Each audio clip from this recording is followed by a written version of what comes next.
We've got him, Hope. Elliot's lined up the proxies. I've talked to our biggest clients.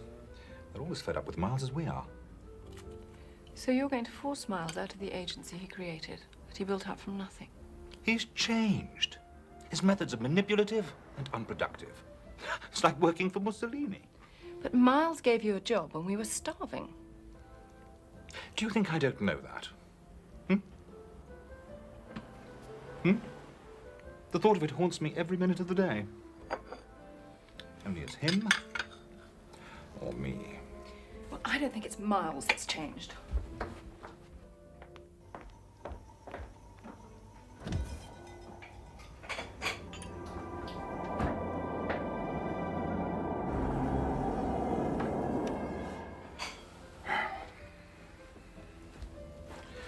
Maybe I have changed. My God, am I turning into my father?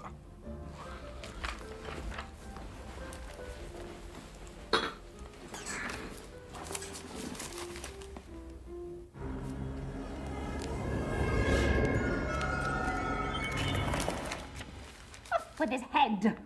Go ahead, make jokes. It's not as if we didn't warn Miles. My tarts! Who stole my tarts? Who? Was it you? Up with his head! This isn't funny, Hope.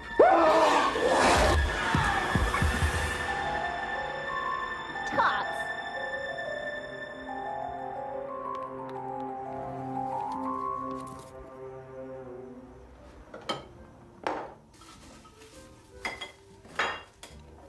I just think that you owe Miles a little more than cutting him off at the knees.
Ten years of research, 3 years of writing, a third of my life went into this book, and now finally it's finished.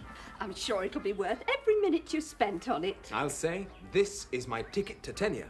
We're so very proud of you. I can't wait to read it. I hope it's better than the last one. Stuff it, you old hag. It was a damn fine book. It's why I came to England in the first place. It was as dull as dishwater. It landed me the job at the university, which is just what I wrote it for. Put me to sleep quicker than all those little green pills. Chelsea, yuppie, hacks, hubby. Alice in Wonderland possessed me. Now that's writing. You know, your book changed my life. I read the first chapter, and I switched majors. Oh, I hope it's got a couple of juicy murders in it. And a bit of steamy sex wouldn't hurt either. Let's see. Fright and fraud. Ethno-biocentric morphogenesis of the Mephisto fallacy. I doubt it. Catchy title. I'm sure it's a cracking good read. Academics don't want a cracking good read, Dad. They want dull, stuffy, pompous books. And you're just the man to give it to them. A couple of jokes might help. Well, I think it sounds fascinating. Well, I thank you all for your interest. Randy, you can have the privilege of being the first person to read it, and probably the last. How can you expect a publicist to be excited about your book when you're so bored by it? Because every university library is run by a committee of professors, all writing duller books than mine. And every member of every committee gets the vote for every book, so that when their own ghastly dissertations are finally published, everyone else buys them. How can you be so cynical? Welcome to academia.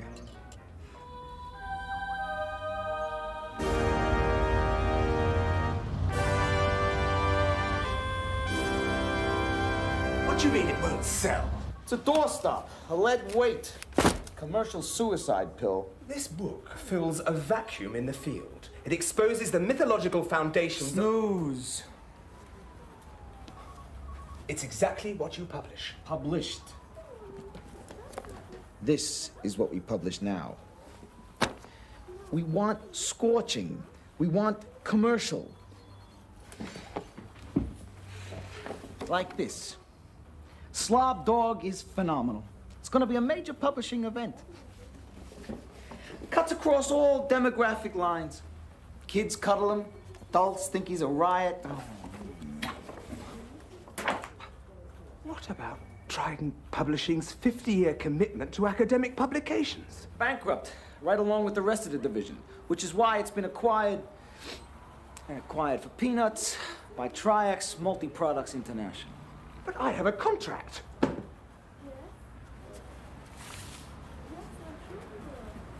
There. Invested wisely.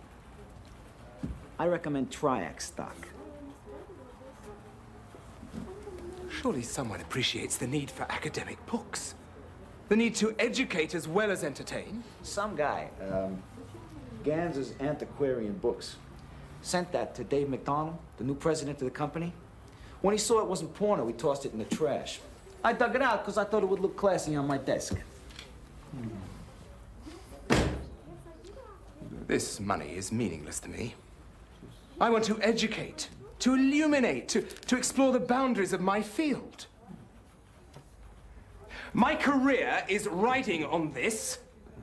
A professor's reputation is built on his published works. If you don't publish, you perish.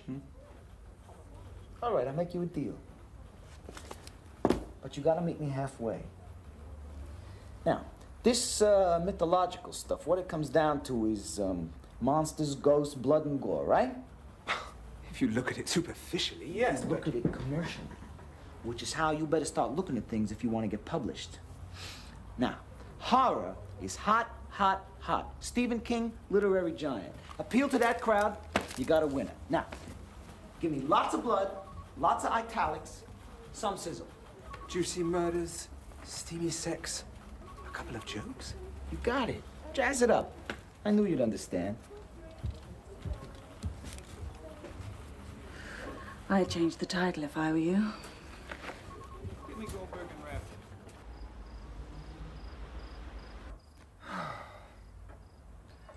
You share the taste of the common reader. Maybe you could help me. I'll try. How would Stephen King say this? As the interstitial matrices of good and evil blend towards the unity of the Mephistopheles, they transcend the nature of the Faust legend. Let me think. How about blood dripped from her naked body and spread across the crypt? Her once lovely features hideously deformed by the richness of death. Sorry. It's useless. We got stuck in traffic. I didn't think we'd make it back in time. Since when has there been a curfew? Hey, Professor, we got you some real books this time. Check this out. River of molten blood? Bloodbath day camp for girls? What's this? Your audience. Are you all right? Yes, I'm just a little out of shape. I think I'll go downstairs and relax for a little while. Cellar. My audience is students, scholars, and researchers. Not to mention heads of department of the world's finest universities. But that doesn't mean that your books need be boring. It certainly does. I feel strongly about this. No kidding. If it upsets you, imagine how I feel about... Oh my. Perhaps we can discuss this another time. When we talk about literature, she gets the animal in her. Americans.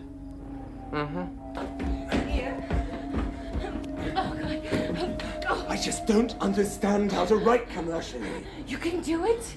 Oh!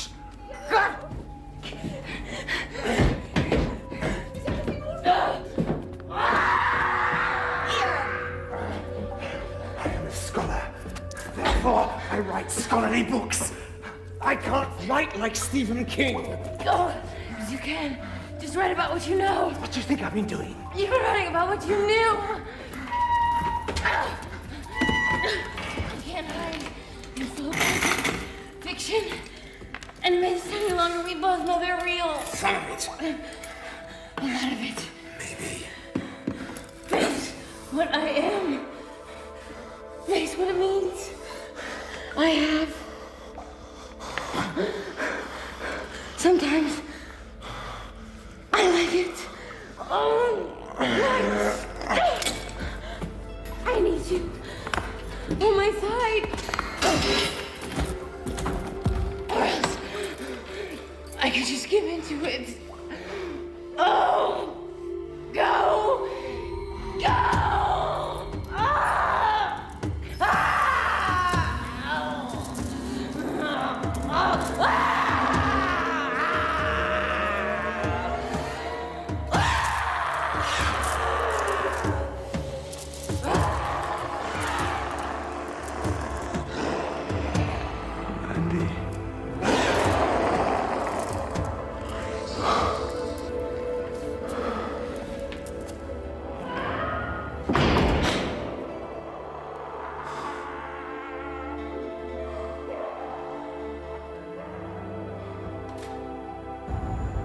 And we project the Slob Dog calendar alone can boost the November sales in your stores overall by as much as 5%. But combine that with a multimedia push all across the UK and the December publication of the Slob Dog paperback line, we anticipate a fourth quarter sales increase totaling as much as 10%. Now, exactly how big should the campaign be?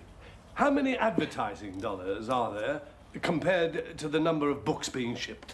That's a very good question. Mel, I'll leave you to field that one.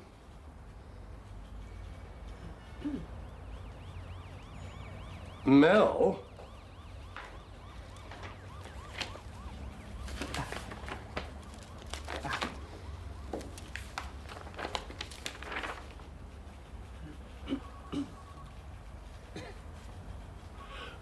We are waiting, Mel. I left those figures on my desk.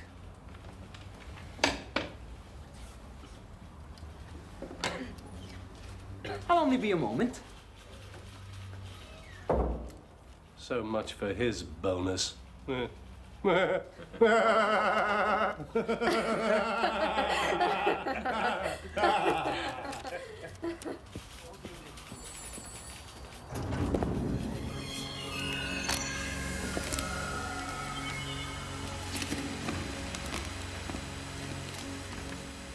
And I'm sure that you'll find the figures quite so... Reach your last to the sun, Moby Dick! Thy hour and thy harpoon art hand. That bonus thing, it was just my idea of a joke. A bad joke. Towards thee I roll, thou all-destroying and unconquering whale. To the last I grapple with thee. A bad joke? A very, very bad joke. From hell's heart I stab at thee. For hate's sake I spit my last breath at thee.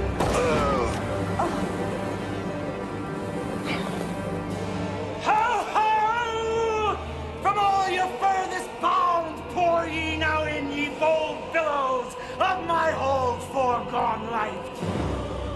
And top this one piled comber of my death!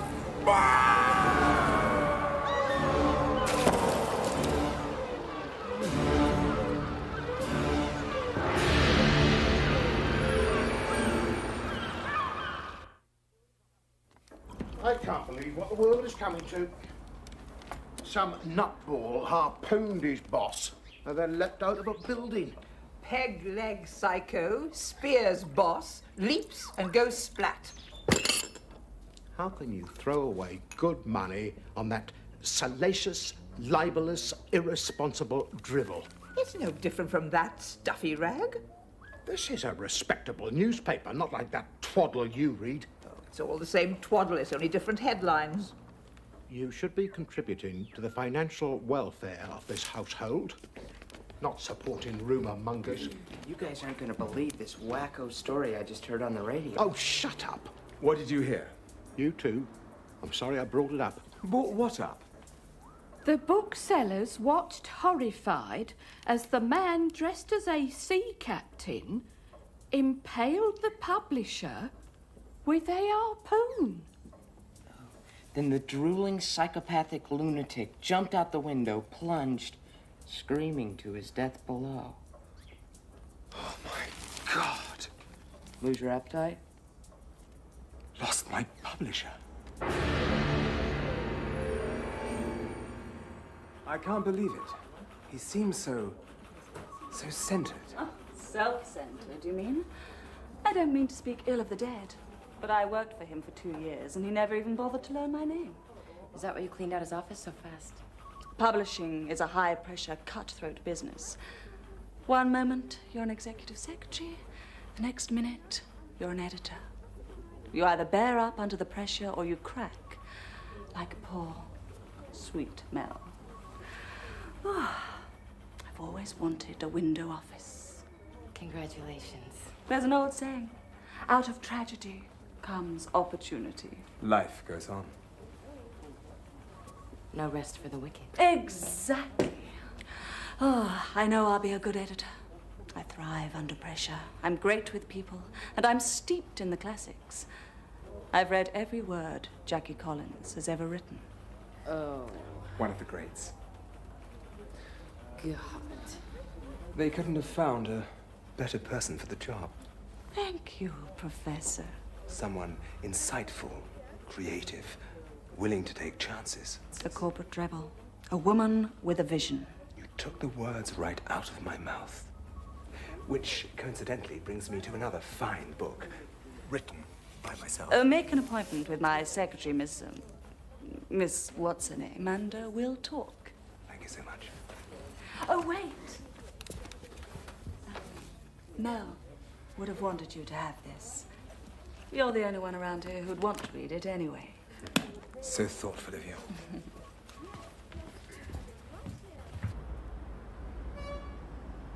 You know, there'll never be another like Mel Berger. He believed so greatly in literature that when forced to publish inane drivel, he went mad. That's an editor. That's a crock. Look, no matter how upset he was about axing your book, there's no way that harpoon was a product of his imagination. I mean, to say nothing of the salt water that he was dripping all over the carpet. I suppose this is where you tell me that Mel Berger was actually possessed by the spirit of Captain Ahab. Right. And this is where you tell me that this is the real world and such things don't happen. Right, and then you remind me that you turn into a wild beast every time there's a full moon, and that doesn't happen in the real world either. But I do. I know. What are you looking for? Chelsea Yuppie Hacks Hubby says Alice in Wonderland possessed me. Did you see? There are 2 murders in 1 week, and both are committed by characters from literature. Wonderful. When Lady Chatley arrives, send her over to my place. Look, we've got to do something. Like what? Like talk to the Chelsea Yuppie. Visiting hours are in 30 minutes, and you're driving. Randy. Just hear her out and try to understand her. I understand her perfectly. She's an axe murderer. You're not being very constructive. Shall I advise her on her backhand?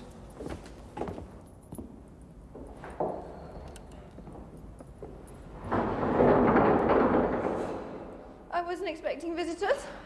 We read about you in the paper. We think that maybe we can help you. Ready? Can you bring Michael back? Can you give me the life I had before I snapped?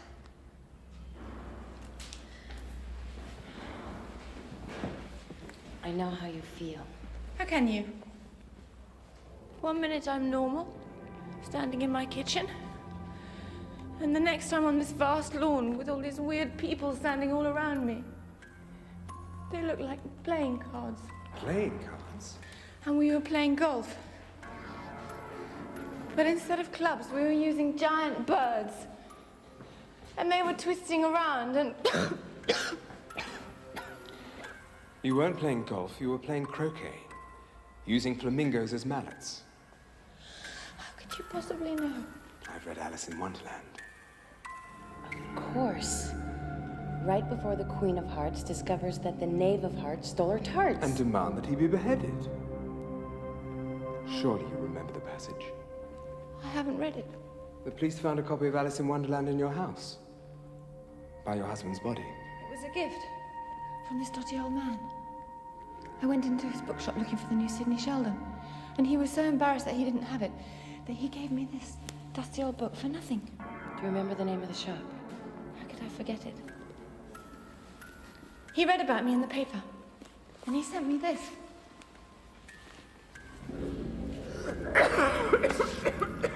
Courtesy of Ganza Antiquarian Books.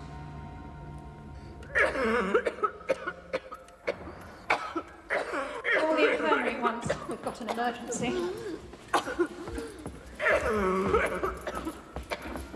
How odd. It's probably just a bad cold. It's going around, you know. No, I mean this. Mel Berger's copy of Moby Dick also came courtesy of Ganza Antiquarian Books. Let's go.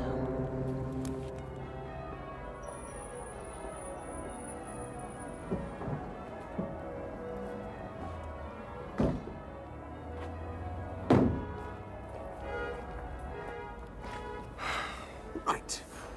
I'll handle this. Take no prisoners.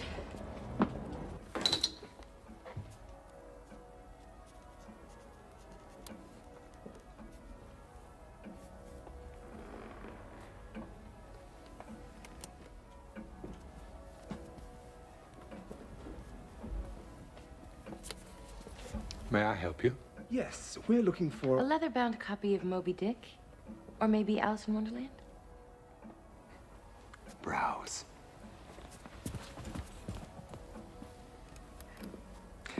Actually, we had a few questions we wanted to ask you. Only if I can ask you one first. Aren't you Dr. Ian Matheson, author of The Face of Fear, Monsters in the Age of Reason? Why, yes, I am. God. A groundbreaking text. The first that advocated a postmodern approach to the analysis of evil as it appears in cultural myths, icons, and legends. That's the one. A pleasure. You liked it? Oh, I loved it. It was utterly fascinating. I learned quite a bit, I must say. Have you given much thought to untangling the morphogenesis of the Mephisto fallacy? Why, yes, as a matter of fact, I just finished a groundbreaking work that deconstructs the underpinnings of the Mephisto fallacy from an ethnobicentric perspective. I feel it should be quite provocative. I could talk about your work all day, but I don't suppose that's the reason you came in here. It isn't? Oh, right. Well, it was nothing important. Now that I've met you, I'm embarrassed even to ask. You must mean the Alice in Wonderland killing. Or the Moby Dick murder-suicide. And it's no secret. Both those books came from this store. You don't say. A morbid, shocking coincidence. Yes, isn't it? Literature has a hard enough time surviving in today's world without being blamed for murders on top of it. It's frightening. My editor called Stephen King a literary giant and dismissed Melville's Moby Dick as an attractive paperweight. What has happened to fine literature? To academic publishing?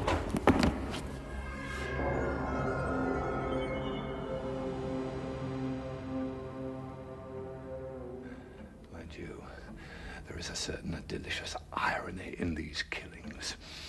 The big bookstore chains, the conglomerates who buy publishers, none of them care about literature. All they want is blood, guts, and sex. And now literature is becoming associated with it. Maybe it will even boost sales. It won't matter if it does. Chaps like me are being squeezed out. Soon, there'll be no room for the likes of me. Or the likes of Shakespeare, Tolstoy, Dickens. Proust, Flaubert. Or Matheson. Explain this.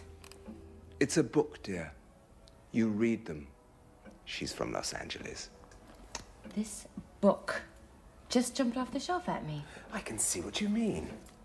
It's a beautiful binding. Anna Karenina, no wonder. One of my all-time favorites. We'll take it. We will not. This book is as rich in human drama as it is in devastating social criticism. What does she owe you for it? I couldn't sell it. Not to her. Believe me, she'll treasure it. These books are killing people, and I want to know why. I'm sorry you can believe such a terrible thing about such beautiful books. Literature never hurt anyone. It can only make the world a better place. I insist you sell us this book. Randy must have it. I suppose she must. That'll be £50. Pay the man.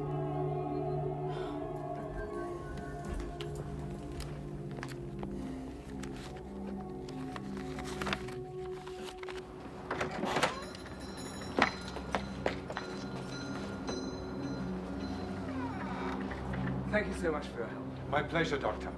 Come back any time.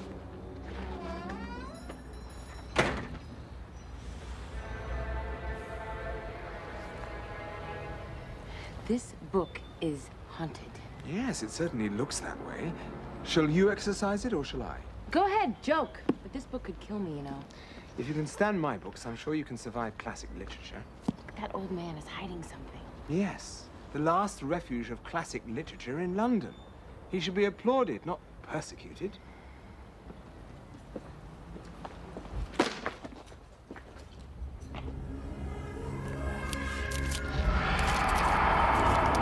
Come along with me.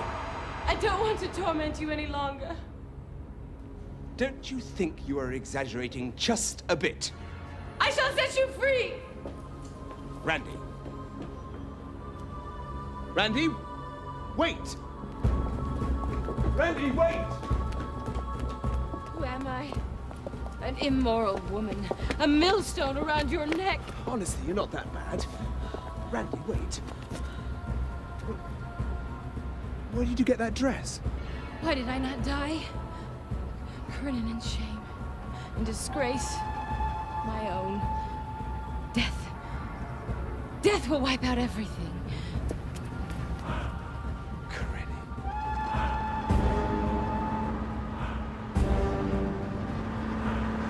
To die. Anna Karenina. Randy! Randy, no!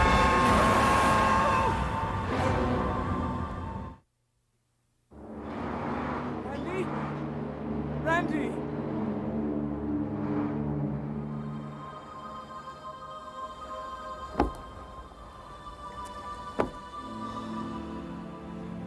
Randy? Ian! Oh, Randy. I'm so glad you're all right. I thought you were... Yeah. Now do you believe me? Camille. What? Her cough. The courtesan in Camille died of consumption. Oh, my God. Those books are haunted. Really? The delivery man. What? We have to find out where the delivery man was going. What delivery man? He was leaving the store when we arrived with boxes of books. We have to find out where he was taking them. Yes. Hurry.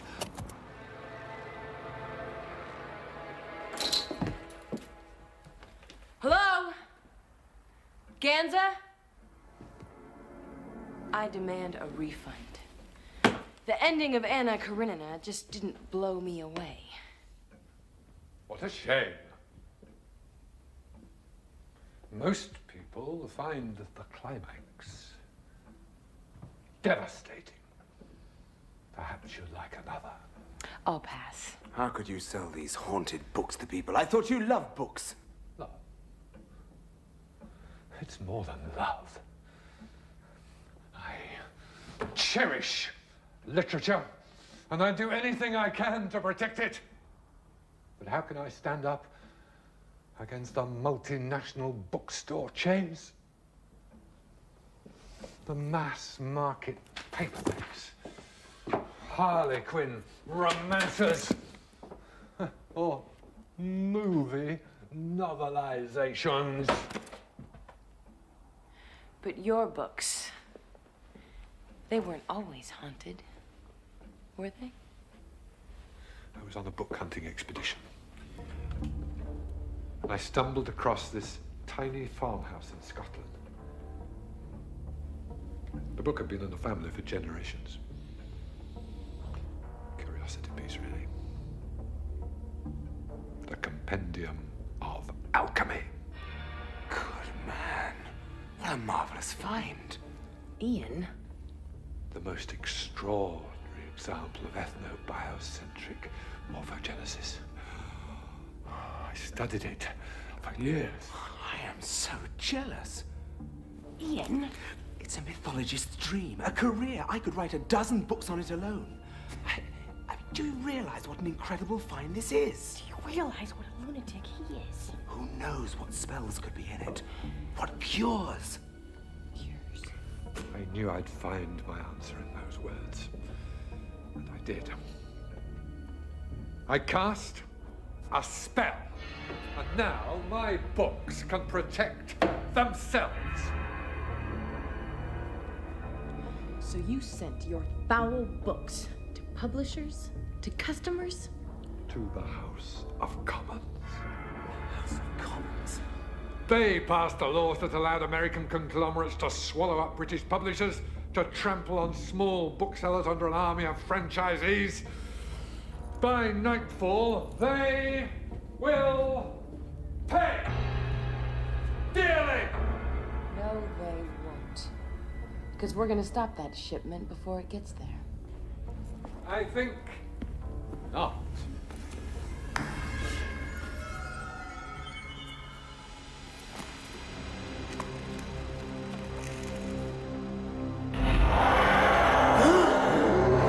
What is it? It's a cyclops, Randy.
The only way to find out where the delivery truck is to plot all the different routes between the bookshop and the House of Commons.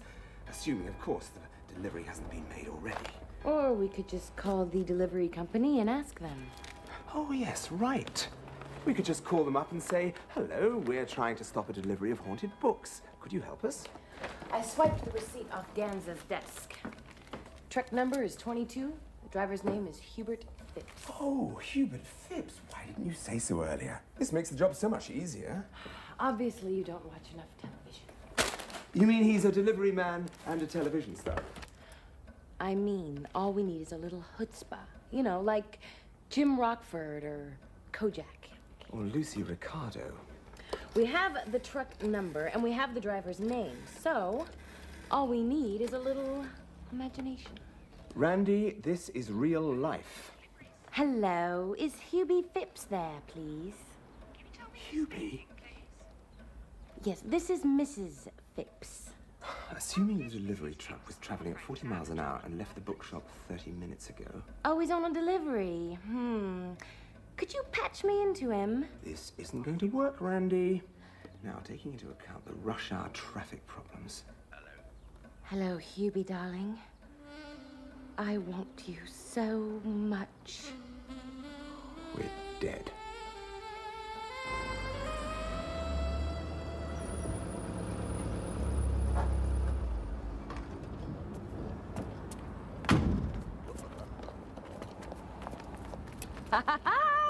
I told you the delivery company would believe I was his wife. I told you they'd patch me onto him. Well, what if he wasn't married? What if he wasn't in the mood? Come on, what man would deny the urgent plea of a hot-blooded female to meet at a classy hotel and make mad, passionate love? Okay, maybe one.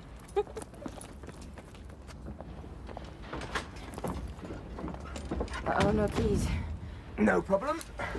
It's just a good thing he had one more stop before the House of Commons. What are you complaining about? It worked, didn't it? Hey, where'd you learn to do that? You don't have a career criminal for brother without learning a few tricks of the trade.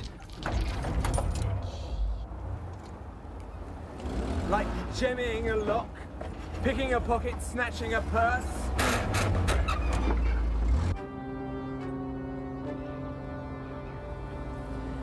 It's a shame that one of those tricks wasn't truck driving.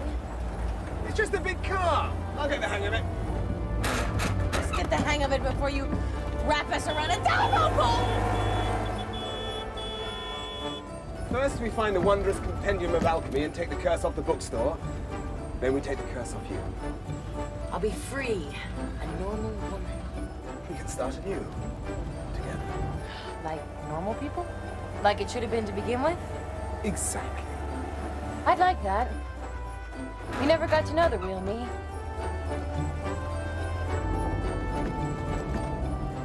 Imagine.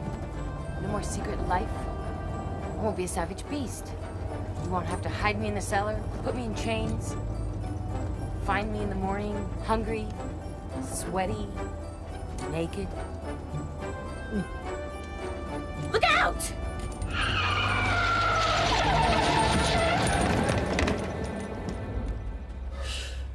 Perhaps we should start again. One step at a time. If you don't kill us first. At least it'll be me and not some vicious hardcover. True.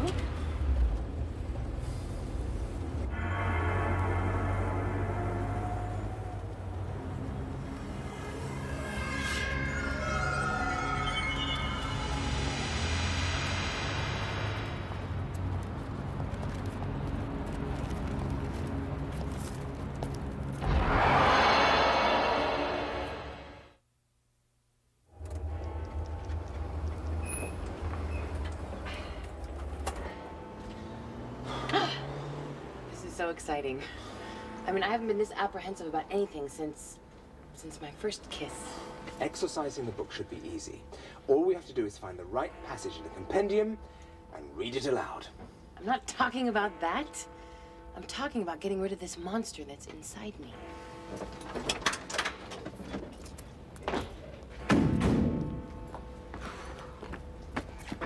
You'll be the same woman you were before. I don't think that's possible. I'm changed for life. Now, let's just do this. The books. You don't think? Let's not panic. Let's not panic! The boxes are probably 2 or 3 streets away, intact. There is nothing to worry about.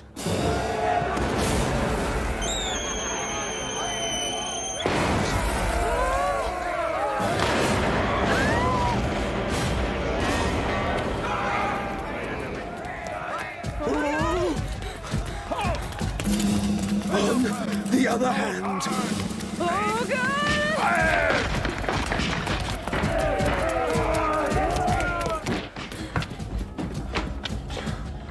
Okay, so I was wrong. Now what? We find the compendium fast. It could be anywhere. It'll take us months to find it. Well, think positive. I'm trying.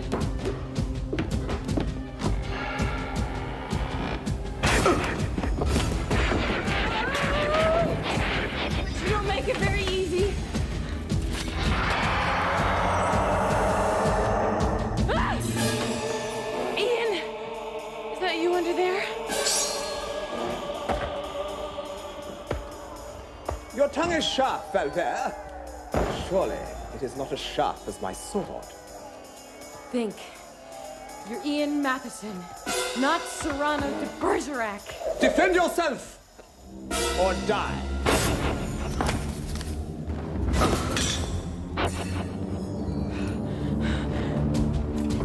Matches. I gotta find some matches.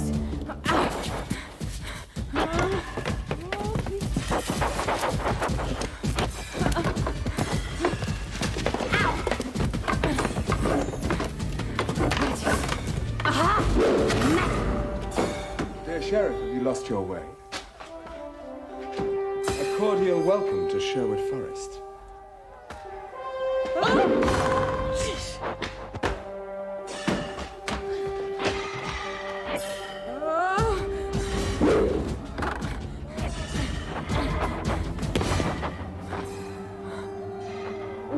Groveling? Is that any way for the Sheriff of Nottingham to behave? I am not the Sheriff of Nottingham. I am Randy Wallace. Surely you jest. On guard!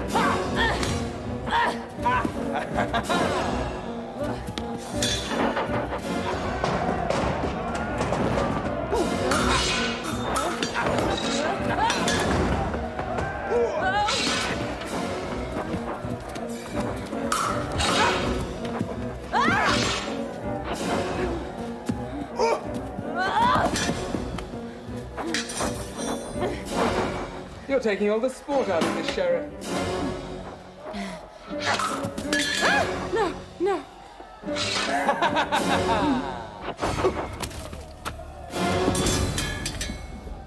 Oh,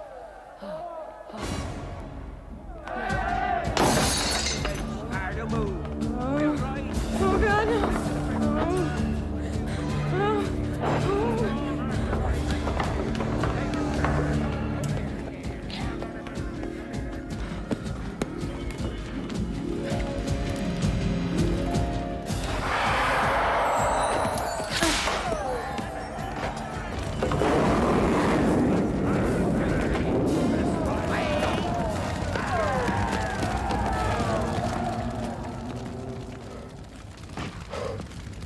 Randy!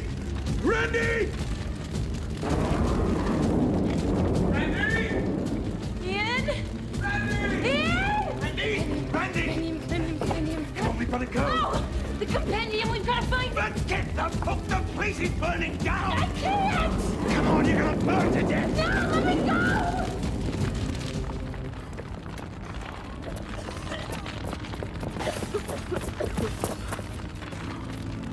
There goes my cure. That's what counts. But I had such hopes. For a few moments, thought I'd be free. Believe, Randy. Believe it'll happen. I promise you that.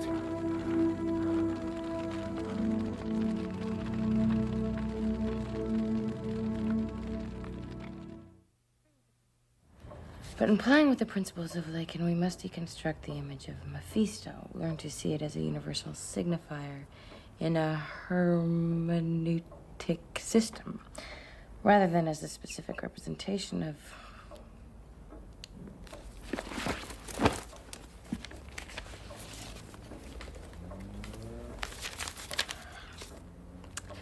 As his razor-sharp fangs pierced her milky white neck, she felt no pain.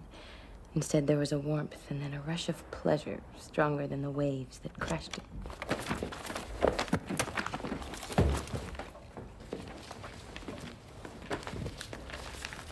A set of signs in which and of itself signifies no more than its own. Purposely baroque and ultimately meaningless iconography.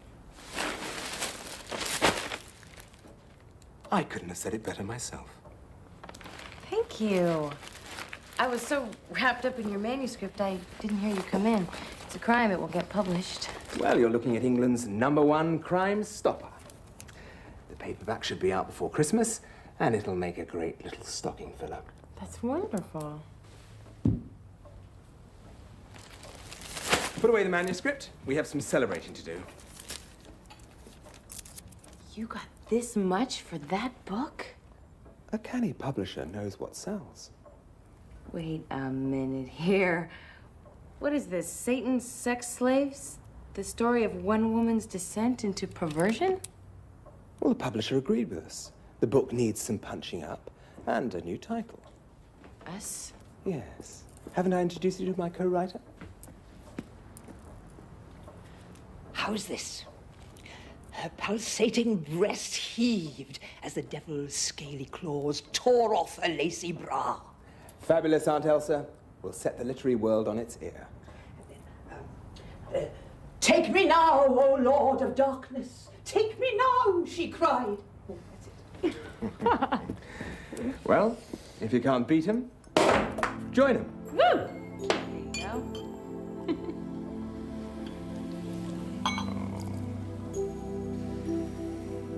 Well then. Cheers.